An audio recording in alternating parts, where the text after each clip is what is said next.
வணக்கம். புதுவையிலிருந்து கன்னியாகுமரி செல்லும் வாராந்திர எக்ஸ்பிரஸ் ரயிலை மத்திய ரயில்வே இணை அமைச்சர் கேட்லா ஜெயசூரிய பிரகாஷ் ரெட்டி கொடியசைத்து துவக்கி வைத்தார். புதுவை கன்னியாகுமரி இடையே புதிய வாராந்திர ரயில் துவக்க விழா புதுவை ரயில் நிலையத்தில் மத்திய இணை அமைச்சர் நாராயணசாமி முன்னிலையில் நடைபெற்றது.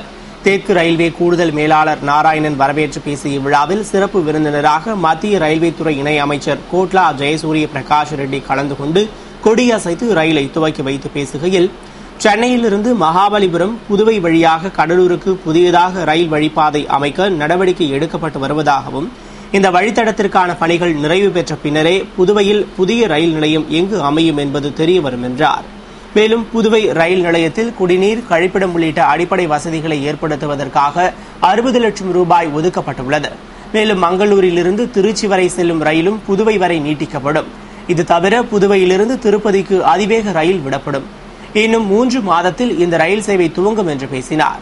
நிறைவில் திருச்சி கோட்ட ரயில்வே மேலாளர் மஞ்சுளா ரங்கராஜன் நன்றி கூறிய விழாவில் எதிர்க்கட்சித் தலைவர் வைத்திலிங்கம், முன்னாள் அமைச்சர் வல்சராஜ், சட்டமன்ற உறுப்பினர் தேனி ஜெயக்குமார் மற்றும் ரயில்வே அதிகாரிகள் பலர் கலந்து கொண்டனர். மேலும் புதுவையிலிருந்து புறப்பட்டு சென்ற கன்னியாகுமரி ரயிலுக்கு விழுப்புரம், கடலூர், சிதம்பரம் உள்ளிட்ட இடங்களில் வரவேற்பு அளிக்கப்பட்டது.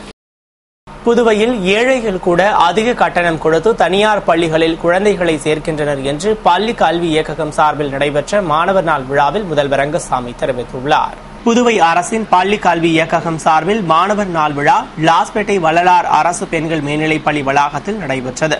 பள்ளி கல்வி இயக்குநர் வல்லவன் வரவேற்று பேசிய விழாவில் அமைச்சர் தியாகராஜன் தலைமை தாங்கி தலைமை உரையாற்றிட சட்டமன்ற உறுப்பினர்கள் வைத்தியநாதன், கல்யாணசுந்தரம் ஆகியோர் வாழ்த்து பேசினர்.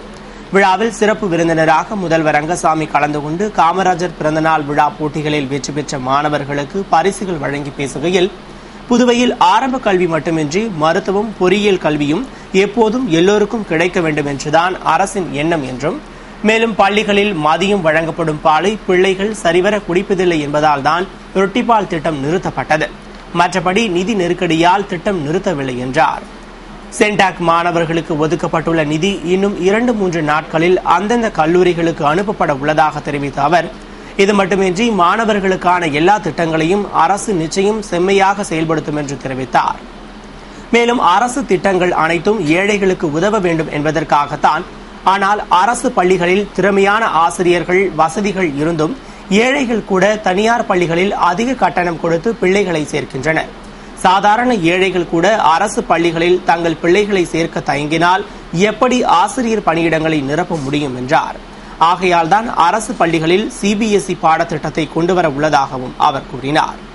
நிறைவில் இணை இயக்குநர் கிருஷ்ணராஜ் நன்றி கூறிய விழாவில் கல்வி திட்ட இயக்குநர் பார்த்தசாரதி, துணை இயக்குநர் மீனாட்சி மற்றும் பல்வேறு பள்ளிகளின் தலைமை ஆசிரியர்கள், ஆசிரியர்கள் மற்றும் மாணவ மாணவிகள் திரளாக கலந்து கொண்டனர். புதுவை முதல்வர் ரங்கசாமி தாக்கல் செய்துள்ள பட்ஜெட் சாமானிய மக்களுக்கான பட்ஜெட் அல்ல, ஒரு சம்பிரதாயத்திற்காக தாக்கல் செய்யப்பட்ட பட்ஜெட் என்று திராவிட முன்னேற்ற கழக மாநில அமைப்பாளர் MA சுப்பிரமணியன் கருத்து தெரிவித்துள்ளார். இதுகுறித்து புதுவை மாநில திராவிட முன்னேற்ற கழக மாநில அமைப்பாளர் MA சுப்பிரமணியன் கூறுகையில், புதுவை முதல்வர் ரங்கசாமி தாக்கல் செய்துள்ள 2013-2014 நிதியாண்டிற்கான வரவு செலவு திட்டம் ஒரு சம்பிரதாயத்திற்காக தாக்கல் செய்யப்பட்ட பட்ஜெட் என்றும், திராவிட முன்னேற்ற கழகம் தொடர்ந்து வற்புறுத்தி வந்ததன் பலனாகவும் புதுவையின் சிறப்பு வாய்ந்த தன்மை பாழ்பட்டுக் கொண்டிருக்கிறது என்று சுட்டிக்காட்டியதன் விளைவாகவும் உணவு பண்டகங்கள், மருத்துவ உபகரணங்கள், மின்சார பொருட்கள் உள்ளிட்ட பொருட்களுக்கு மதிப்பு கூட்டு வரியினை குறைத்திருப்பதற்கு திமுக சார்பில் பாராட்டு தெரிவிக்கும் அதே வேளையில், உள்கட்டமைப்பு வசதிகளை மேம்படுத்த எந்த ஒரு எதிர்கால திட்டத்திற்கும் எந்த நிதியும் ஒதுக்கப்படாதது ஏற்கத்தக்கது அல்ல என்று கூறிய அவர், மேலும் உள்ளாட்சி தேர்தலை உச்சநீதிமன்ற உத்தரவுப்படி நடத்துவதற்கு நிதியும் ஒதுக்கப்படவில்லை, அதனை நடத்துவதற்கு இந்த அரசிற்கு தைரியமும் இல்லை என்றார். தொடர்ந்து அரசு கூட்டுறவுத்துறையின் கீழ் இயங்கும் சங்கங்கள், நிறுவனங்களுக்கு தேர்தல் நடத்த வேண்டும் என்று அறிவுறுத்தியும் மாநில அரசு அதற்குண்டான முயற்சிகளில் ஈடுபடவில்லை என்றும், அறிவித்தபடி கூட்டுறவு சங்கங்களின் வட்டி, அபராத வட்டியை தள்ளுபடி செய்ய நிதி ஒதுக்கப்படாததால் கூட்டுறவு சங்கங்கள் நலிந்து போய்விடும் நிலை ஏற்படும் என்று தெரிவித்த அவர், திமுக தலைவர் கலைஞர் கொண்டு வந்த சமச்சீர் கல்வியின் பயனாக 10ஆம் வகுப்பு பொதுத் தேர்வில் தேர்ச்சி விகிதம் அதிகரித்துள்ள நிலையிலும் மேல்நிலைப் பள்ளிகளின் அதிக அளவில் உருவாக்குவதற்கு எந்த அறிவிப்பும் இல்லை என்று சுட்டிக்காட்டினார். மேலும் சென்டாக் மாணவர்களுக்கு ஒதுக்கப்பட்ட நிதியை உடனடியாக விரைந்து வழங்க நடவடிக்கை எடுக்க வேண்டும் என்று கேட்டுக் கொண்டார். மேலும் தேர்தல் வாக்குறுதிப்படி முதியோர் மற்றும் மாற்றுத்திறனாளிகளின் உதவித்தொகை உயர்வு, மிக்சி கிரைண்டர், வாஷிங் மிஷின் போன்ற எவ்வித இலவச திட்டங்களும் அறிவிக்காதது, பணி நீக்கம் செய்யப்பட்ட 4500 ஊழியர்களுக்கு பணி வழங்குவது குறித்து அறிவிக்காதது மக்களை ஏமாற்றும் செயல் என்றும், மொத்தத்தில் இந்த பட்ஜெட் சாமானியர்களுக்கான பட்ஜெட் அல்ல, வெறும் சம்பிரதாய பட்ஜெட்டை என்று கூறினார். பட்ஜெட் குறித்து பாட்டாளி மக்கள் கட்சி மாநில செயலாளர் அனந்தராமன் கூறுகையில், சட்டசபையில் முதல்வர் ரங்கசாமி தாக்கல் செய்த பட்ஜெட் ஏழை நடுத்தர மக்கள், விவசாயிகளுக்கும் பட்ஜெட்டாக உள்ளது. மேலும் வேட் வரியால் பாதிக்கப்பட்ட மக்களின் இன்னலை போக்கும் வகையில் வேட் வரி குறைக்கப்பட்டுள்ளது பாராட்டுக்குரியது என்றார். ஒற்றை அவையில் அரிசி ரேஷன் கடைகளில் வழங்கப் போவதாக அறிவித்திருப்பது பாராட்டுக்குரியது என்றாலும், புதுவைக்கு போதிய நிதியை மத்திய அரசு அளிக்காதது கண்டனத்திற்குரிய செயல் மற்றும் புதுவை நிதி பிரச்சினைக்கு மத்திய இணையமைச்சர் நாராயணசாமி, மாநிலங்களவை உறுப்பினர் கண்ணன், முதல்வர் ரங்கசாமி ஆகியோர் இணைந்து செயல்பட வேண்டும். இல்லாவிட்டால் புதுவை மாநிலம் வளர்ச்சி பாதைக்கு செல்லாது. எனவே தேவையான நிதி ஆதாரத்தை பெற அனைவரும் ஒருமித்த குரல் கொடுக்க வேண்டும் என்று கூறினார். அதுபோன்று விடுதலை சிறுத்தைகள் கட்சி அமைப்பாளர் பாவானன் விடுத்துள்ள செய்தியில், முதல்வர் ரங்கசாமி தாக்கல் செய்துள்ள பட்ஜெட் மூலம் அவர் திறமையற்றவர் என்பதை நிரூபித்துள்ளார். இந்த பட்ஜெட்டில் வருவாய்க்கு மட்டுமே வழி தேடும் பணிகளும் முக்கிய பங்கும் உள்ளது. அடிப்படை அத்தியாவசிய தேவைகளுக்கு புறக்கணிப்புதான் மிஞ்சியுள்ளது. அதுபோன்று தாழ்த்தப்பட்ட மக்களுக்கு எந்த அறிவிப்பும் வெளியிடப்படவில்லை. அறிவித்த வீடு கட்டும் மானியத்தையே திருப்பி அறிவித்து தாழ்த்தப்பட்ட மக்களுக்கு துரோகம் இழைத்திருக்கின்றன. மேலும் வேலைவாய்ப்பு, அரசு பள்ளிகளில் மாணவர் எண்ணிக்கை குறைவு, குடிநீர் தட்டுப்பாடு, அழிந்து வரும் விவசாயம், முடக்கி வைக்கப்பட்டுள்ள உள்ளாட்சி தேர்தல், பெருகி வரும் குண்டர்களின் அத்துமீறல் என எதை பற்றியும் கவலைப்படாத அரசாக உள்ளது என்று குற்றம் சாட்டினார்.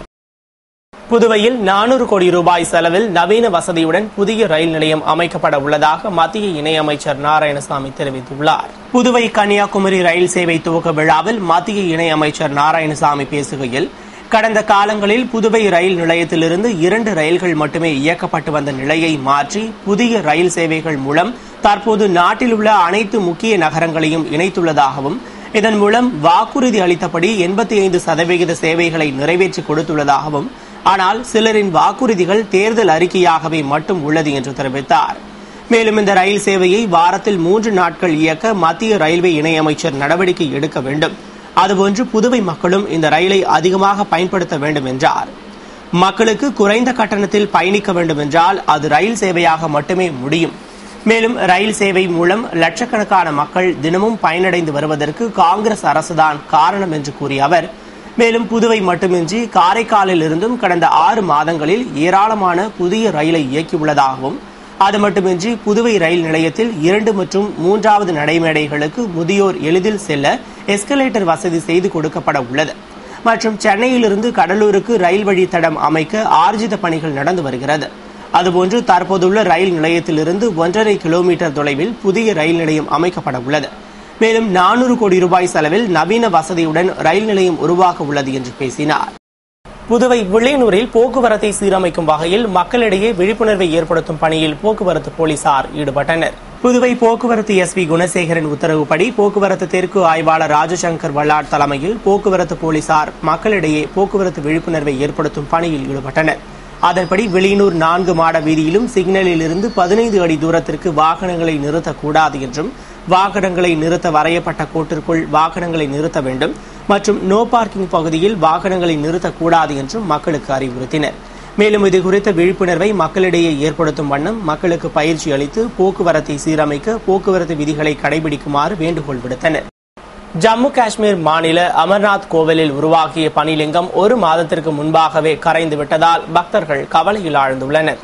ஜம்மு காஷ்மீர் மாநிலத்தில் அமைந்துள்ள அமர்நாத் கோவிலில் ஆண்டுதோறும் ஜூன் இறுதியில் பனிலிங்கம் உருவாகி ஆகஸ்ட் மாதம் இறுதி வரை இருக்கும். இதனை காண ஆண்டுதோறும் ஏராளமான பக்தர்கள் அமர்நாத் யாத்திரை மேற்கொள்வர்.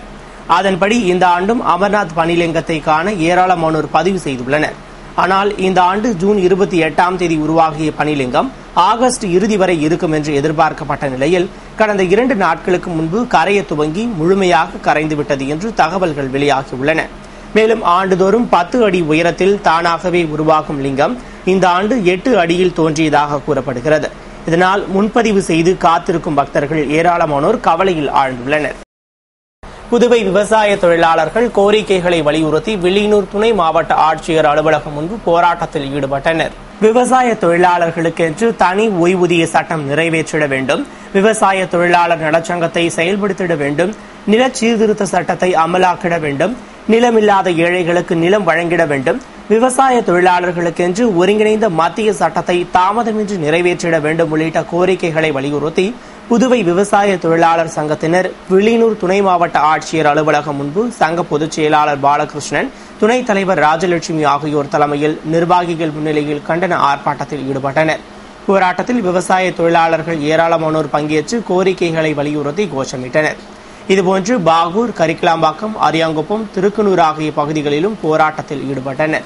புதுச்சேரி விவசாய தொழிலாளர்களுக்கு தேசிய கிராமப்புற வேலைவாய்ப்பு திட்டத்தின் கீழ் 100 நாள் வேலையை 200 நாட்களாக அதிகப்படுத்த வேண்டும் என்றும், நாட்கூலியை 132 300 உயர்த்த வேண்டும் என்றும், நிலமில்லாத ஏழை எளிய மக்களுக்கு நிலம் வழங்க வேண்டும் என்றும், விவசாய தொழிலாளர் நல வாரியத்தில் விடுபட்டுள்ள அனைத்து விவசாய தொழிலாளர்களுக்கும் அங்கீகாரம் வழங்கி நலத்திட்டங்களை வழங்க வேண்டும் என்றும்,